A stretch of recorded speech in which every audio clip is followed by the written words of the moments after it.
ఓం శ్రీ గణేశాయ నమః. శ్రీమాత్రే నమః. శివాయ గురవే నమః.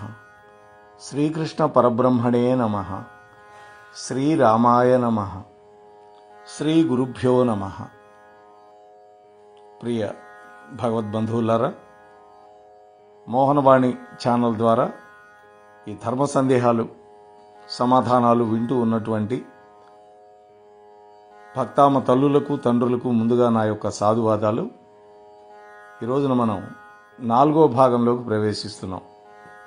ఇప్పటికీ 15 ధర్మ సందేహాలు పరమాత్మ యొక్క అనుగ్రహంతో వివిధ గ్రంథాల ఆధారంగా చెప్పుకున్నాం. ఈ రోజున 16వ సందేహాన్ని చెప్పుకుందాం 4వ భాగంలో. మంగళవారం, శుక్రవారం ఈ 2 వారాల్లో చాలామంది డబ్బులు ఇవ్వరు ఎవరికి. ఎందుకని? సంపాదించేవాడు సంపాదిస్తుంటే ఖర్చు చేసేవాళ్ళు ఖర్చు చేస్తూ ఉంటారు.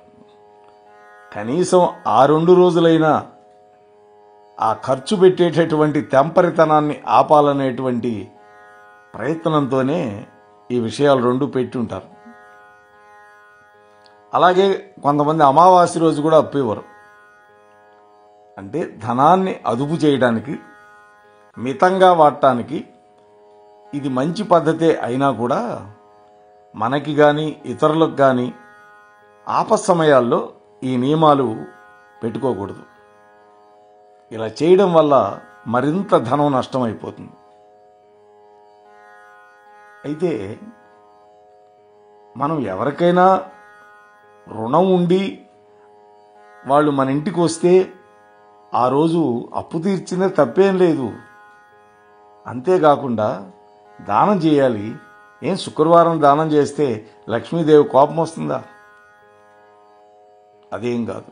లక్ష్మీదేవి మన దగ్గర ఉండాలంటే మన ఇంట్లో శుచి, శుభ్రత, ఆచారం, దేవతా పూజలు, పితృకర్మలు ఇవన్నీ సక్రమంగా చేస్తే లక్ష్మీదేవి వెళ్ళదు.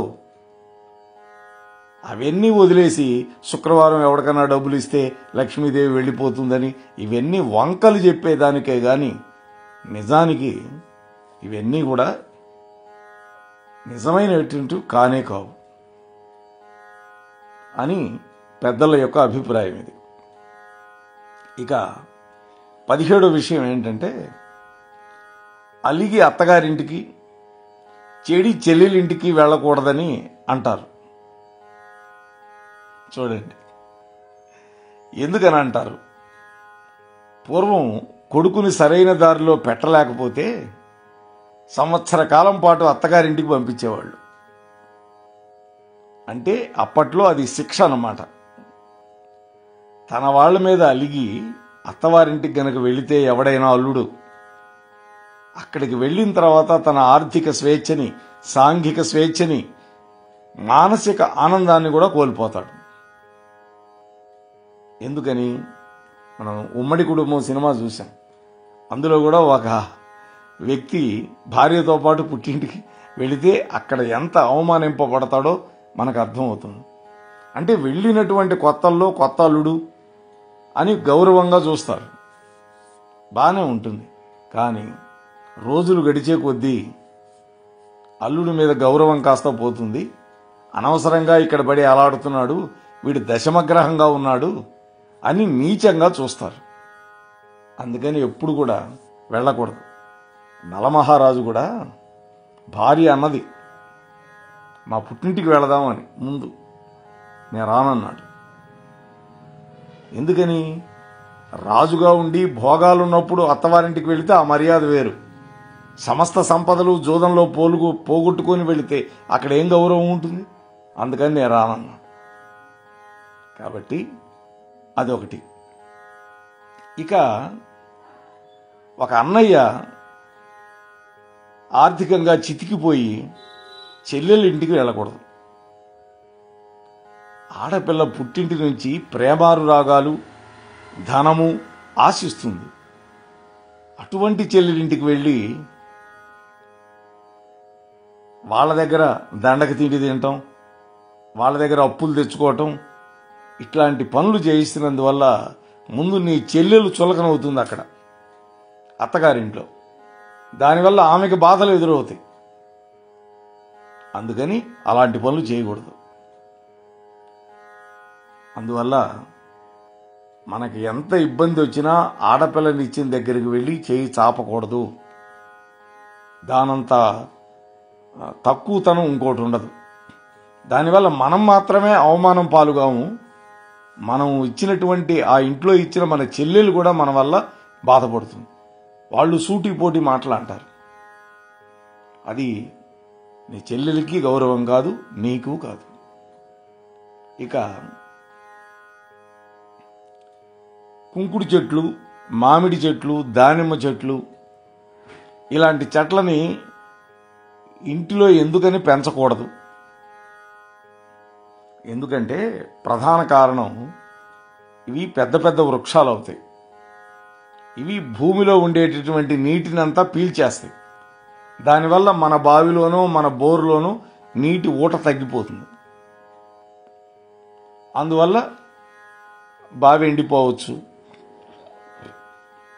మిగతా చెట్లు ఈ పెద్ద చెట్లు కావడం వల్ల ఇంకేదైనా కూరగాయల చెట్లు, పూల చెట్లు వేస్తే ఆ చెట్టు నీడ వీటి మీద పడి ఇవి సరిగ్గా పెరగవు.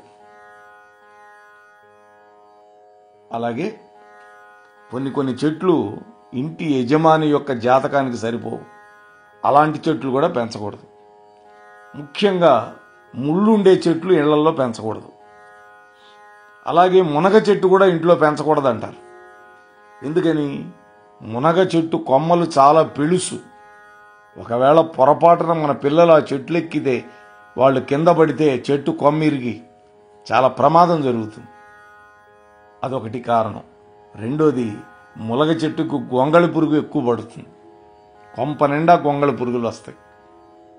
అందుకని కూడా అలాంటి చెట్లు పెంచొద్దంటారు. ముఖ్యంగా పాలుగారే చెట్లు కూడా ఇంట్లో పెంచొద్దంటారు.